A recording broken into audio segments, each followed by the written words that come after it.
देखिए प्रोग्राम देशमुख जुनेद के साथ 28 जून से रात 11:05 पर सिर्फ GNN पर।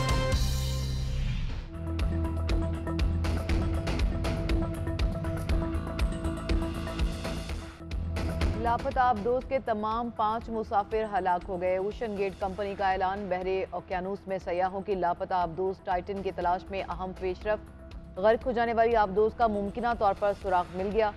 अमरीकी कोस्ट गार्ड का टाइटैनिक के पास से गर्क होने वाली आबदोज का मलबा मिलने का दावा। गार्ड्स के मुताबिक मलबा आबदोज टाइटन का लैंडिंग फ्रेम और पिछला कवर है। मलबा देखने के लिए रिमोट कंट्रोल गाड़ी की मदद ली गई। गाड़ी के साथ 2 मैकेनिकल बाजू भी मुंसलिक हैं। टाइटन नामी आबदोज 18 जून को टाइटैनिक का मलबा देखने गई थी। आबदोज टाइटन में मारूफ पाकिस्तानी बिजनेसमैन हुसैन दाऊद के बेटे शहजादा दाऊद और पोते सुलेमान दाऊद समेत 5 अफराद सवार थे।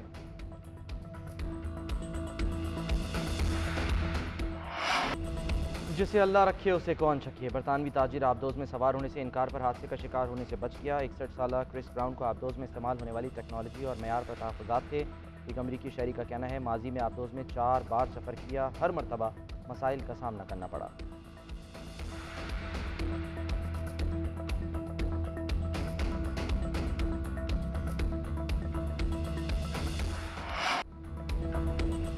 सिविलियंस का फौजी अदालतों में ट्रायल रोकने के लिए हुक्म इम्तना की इस्तदा मुस्तरद। 9 मई के वाक़यात के बाद गिरफ्तार अफराद की तफसीलात तलब। वज़ीर आज़म, वज़ीर दिफा, वज़ीर दाखिला, chairman Tehreek Insaf, attorney general और दीगर को नोटिस। चीफ जस्टिस ने रिमार्क दिए कि आजकल लोगों की आपस की गुफ्तगू रिकॉर्ड की जा रही है।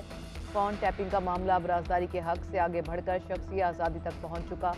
जो कुछ हो रहा है इससे पूरा मुआशरा खौफ का शिकार है। जस्टिस आयशा मलिक ने कहा कि आर्मी एक्ट की किस शिक के तहत सिविलियंस का ट्रायल किया जा सकता है। मिलिट्री कोर्ट्स को तो हवालगी उनके अपने अफराद की ही हो सकती है, सिविलियंस की हवालगी नहीं हो सकती। लतीफ़ खोसा बोले यही तो हमारा केस है। सिविलियन के ट्रायल फौजी अदालत में नहीं कर सकती और केस इंसदादी दहशतगर्दी की अदालत में चल सकता है। जस्टिस मुनीब अख्तर ने सवाल किया कि क्या ऑफिशियल सीक्रेट एक्ट के तहत केस ATC में चल सकता है। जस्टिस याहिया अफरीदी ने रिमार्क दिए कि आर्मी एक्ट की किस शिक के तहत ट्रायल किया जा रहा है ये वाज़ेह नहीं।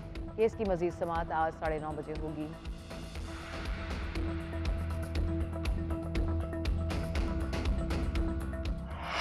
प्रैक्टिस एंड प्रोसीजर एक्ट के फैसले तक हर बेंच गैर कानूनी है। जस्टिस काजी फायज ईसा 9 रुकनी बेंच से अलग हो गए। रिमार्क्स दिए बेंच से उठ रहा हूँ, केस सुनने से माजरत नहीं कर रहा। मैं इस बेंच को बेंच तस्वुर नहीं करता। पहले supreme court practice and procedure act case का फैसला करे। कानून को मुस्तरद किया जा सकता है, मुअत्तल नहीं किया जा सकता। रात को कॉज लिस्ट में अपना नाम देखकर ताज्जुब हुआ। जस्टिस सरदार तारिक मसूद भी जस्टिस काजी फायज ईसा से इत्तफाक करते हुए बेंच से अलग हो गए। जस्टिस काजी फायज ईसा ने रिमार्क्स दिए मैंने अपने फैसले में कहा आइन के आर्टिकल 184(3) में रूल्स बनाए जाएँ। इसके बाद ताज्जुब, दुख और सदमा हुआ कि 31 मार्च को रजिस्ट्रार की तरफ से जारी सर्कुलर में लिखा गया कि सुप्रीम कोर्ट के 15 मार्च के हुक्म को नज़रअंदाज करें। ये बुक़्त थी सुप्रीम कोर्ट के फैसले की। सुप्रीम कोर्ट ने 6 रुकनी बेंच बनाकर सर्कुलर की तौसीक़ की और मेरा फैसला वापस लिया। मेरे दोस्त यकीनन मुझसे काबिल हैं, लेकिन मैं अपने ईमान पर फैसला करूँगा। 6 मेंबर के बेंच में अगर नजर सानी थी तो मरकज़ी केस का कोई जज शामिल क्यों नहीं किया गया।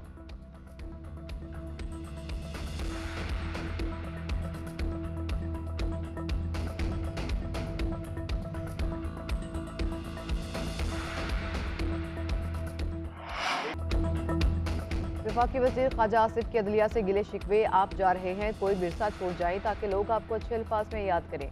सियासी मकासद के लिए मुल्क की इज्जत और वक़ार को दाव पर ना लगाएं। कौमी असम्बली में इजहार ख्याल करते हुए कहा कि पिछली हुकूमत में 24 से 25 लोगों को फौजी अदालतों से सजाएं हुई। मिलिट्री कोर्ट्स में सिविलियन के ट्रायल का मामला अदालत उस्मा के पास ले जाया गया। जिन लोगों ने यह मामला उठाया है उनके सियासी मफादात हैं। जिन लोगों के खिलाफ मिलिट्री कोर्ट्स में ट्रायल हो रहे हैं उन जैसे जराइम हमारी तारीख में नहीं मिलते। रियासत ऐसे जराइम की मुतहम्मिल नहीं हो सकती। शहीदों की निशानियों के साथ क्या सलूक किया गया वो सब ने देखा।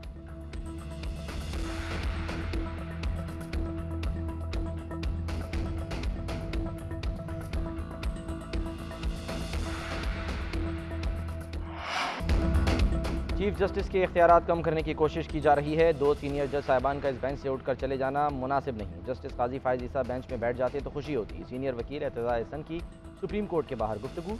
लतीफ़ खोसा बोले किसी ने 2 जजेस को अलग नहीं किया, वो अपनी मर्जी से अलग हुए। इस बेंच को फुल कोर्ट बेंच कहा जा सकता है। फौजी अदालतों का सिविलियन के मुकदमात सुनने का कोई आईनी कानूनी जवाज़ नहीं है।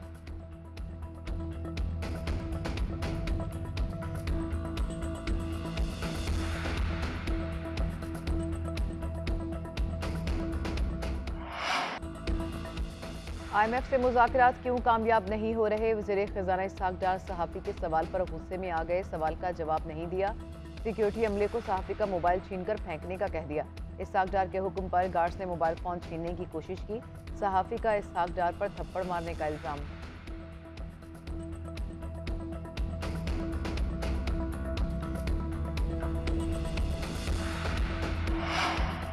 दुनिया को अमन का गहवारा बनाने के लिए इंसाफ पर मबनी माशी निज़ाम बनाना चाहिए। वसाइल की मुनसिफाना तकसीम से मुतालिक पॉलिसी बनाने की ज़रूरत है। जब तक आलमी सतह पर माशी इंसाफ नहीं होगा तो दुनिया ख़तरे से दो चार रहेगी। वज़ीर आज़म शहबाज शरीफ का पेरिस में आलमी मालियाती मुआहदे के सरबराह इजलास से खिताब। कहा, मौसमियाती तब्दीलियों के बायस पाकिस्तान मुश्किलात का शिकार है। सैलाब ने पाकिस्तान में बड़ी तबाही मचाई। पाकिस्तानी अवाम ने सैलाब जैसी आफत का बहादुरी से मुकाबला किया। उधर वज़ीर आज़म की IMF की मैनेजिंग डायरेक्टर से मुलाकात। कर्ज मुआहदे पर तबादला ख्याल। शहबाज शरीफ सऊदी वली अहद मोहम्मद बिन सलमान से भी मिले। मिस्र के सदर अब्दुल फतह अल सिसी और जॉन कैरी से भी मुलाकातें।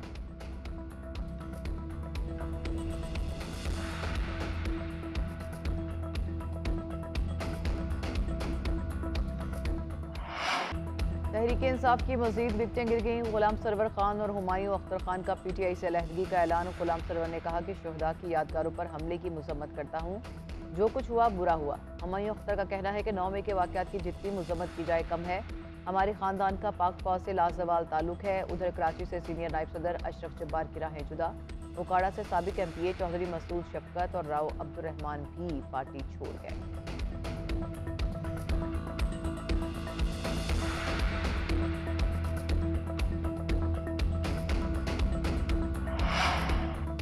चेयरमैन तहरीक इंसाफ के साथ कोई मुखलिस नहीं, सांप और कीड़े। चेयरमैन PTI को हटाकर खुद वज़ीर आज़म बनना चाहते थे। फैसल वावदा की GNN के प्रोग्राम न्यूज़ एज विद फरिया इदरीस में गुफ्तगू। कहा, कुछ लोग ड्रामा करके खुद गिरफ्तार हुए। चेयरमैन तहरीक इंसाफ बंद गली में आ गए। आने वाले दिनों में तनहा रह जाएंगे। वक्त आने पर चेयरमैन तहरीक इंसाफ पर कातिलाना हमला करने वालों के नाम लूँगा। मियाँ नवाज शरीफ अपनी पार्टी को लीड करेंगे। इस्तेहकाम में पाकिस्तान पार्टी टेक ऑफ कर सकती है।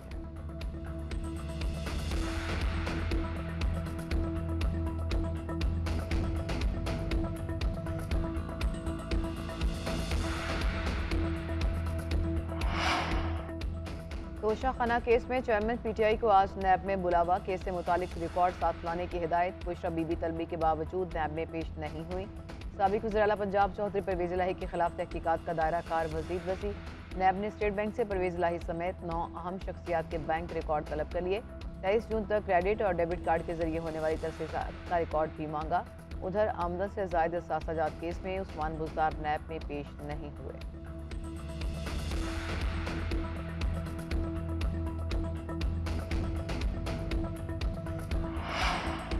लाहौर की इंसदादी दहशतगर्दी अदालत ने खदीजा शाह, आलिया हमजा, एजाज चौधरी समेत 146 मुलजमान की जमानतें खारिज कर दी। 34 मुलजमों को जमानत पर रिहा करने का हुक्म। साबिक गवर्नर उमर सरफराज चीमा के जुडिशल रिमांड में 14 दिन की तौसी। अदालत ने पुलिस को मुकदमे का चालान दाखिल कराने का हुक्म दे दिया।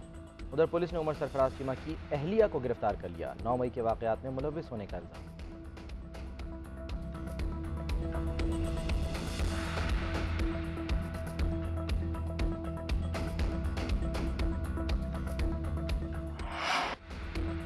इस्लामाबाद हाई कोर्ट ने शाह महमूद कुरैशी और असद उमर को आज तक पेश होने की मोहलत दे दी। उधर पेशावर हाई कोर्ट ने शाह महमूद कुरैशी असद कैसर की 1 दिन की अबूरी जमानत मंजूर कर ली।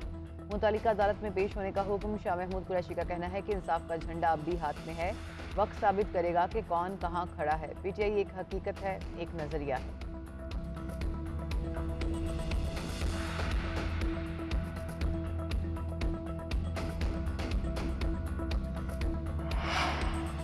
साबिक वफाकी वजीर मुराद सईद के भाई कलीम सईद सवात से गिरफ्तार। कलीम सईद के खिलाफ मिंगोरा थाने में एहतजाज करने पर मुकदमा दर्ज है। कलीम CMA टैक्स असिस्टेंट की पोस्ट पर तैनात है।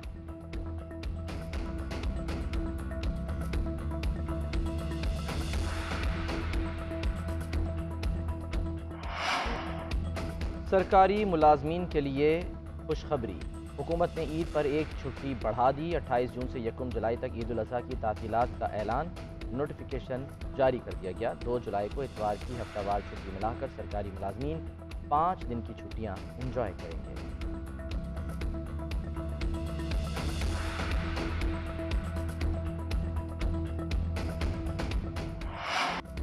गर्मी की शिद्दत बढ़ते ही मुल्क भर में लोड शेडिंग के दौरानिये में इजाफा। दही इलाकों में बिजली की बंदिश का दौरानिया 7 से 12 घंटे तक पहुंच गया। शहरी इलाकों में 4 से 8 घंटे बिजली गायब रहना मामूल बन चुका। कराची, लाहौर, फैसलाबाद, कोयटा, पेशावर समेत मुल्क भर में अवाम बिजली की बार बार आंख मचोली से परेशान। बिजली ना होने से ट्यूबवेल पानी का हसूल भी शहरियों के लिए दर्द सर बन गया।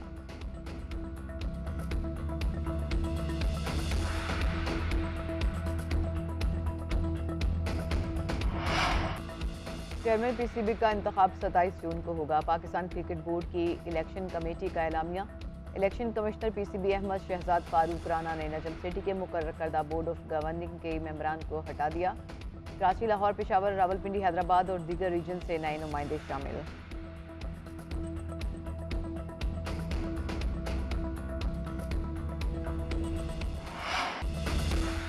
ईद उल अज़हा पर कुर्बानी का मिशन। शहर शहर मवेशी मंडियों में रौनकें। बैलों, बकरों और छतरों की कीमतें सुनकर ग्राहक परेशान। व्यापारियों और ग्राहकों में कीमतों पर तकरार। कई लोग खाली हाथ वापस लौटने लगे। इस्लामाबाद में खूबसूरत मवेशियों के चर्चे। कैटल फार्म्स तवज्जो का मरकज बन गए।